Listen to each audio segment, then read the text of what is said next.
তো দর্শক, আজ আমরা তাইফ নামটি সম্পর্কে জানব। এই নামটি ইসলামিক নাম কিনা, এই নামটি রাখা যাবে কিনা, এর অর্থ কি বা এটি কোন ভাষার শব্দ, সেসব সম্পর্কে বিস্তারিত জানব। তো আসসালামু আলাইকুম দর্শক, আপনারা দেখছেন আব্দুল্লাহ ভিডি।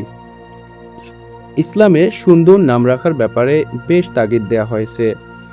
মুসলিম শরীফের এক হাদিসে এসেছে, প্রত্যেক মানুষের উপর তার নামের প্রভাব পড়ে। এছাড়াও আরেকটি হাদিসে পাওয়া যায়, নিশ্চয়ই কিয়ামতের দিন তোমাদেরকে ডাকা হবে তোমাদের নাম ও পিতার নাম ধরে, তাই তোমাদের নামগুলো সুন্দর করে রাখো। তাই আমাদের উচিত সুন্দর অর্থবহ ইসলামিক নাম রাখা। তবে যে সকল নাম বিধর্মীদের নামের সাথে মিলে যায় সেরকম নাম না রাখাই উত্তম। যদি প্রশ্ন করেন তাইফ নামটি কি ইসলামিক নাম? হ্যাঁ, এই নামটি একটি ইসলামিক নাম। এই নামটি সাধারণত আরবি ভাষার শব্দ কিংবা আরবি ভাষা থেকে এসেছে।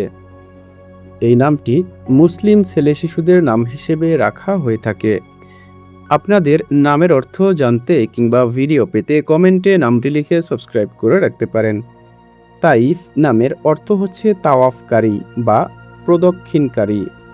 তাইফ নামটি বিভিন্নভাবে রাখা হয়ে থাকে, মোহাম্মদ তাইফ, তাইফ ইসলাম, তাইফ হোসেন ইত্যাদি। তাইফ নামের বন্ধুদেরকে ভিডিওটি শেয়ার করতে ভুলবেন না। সাবস্ক্রাইব করে সাথেই থাকুন। আসসালামু আলাইকুম ওয়া রাহমাতুল্লাহ।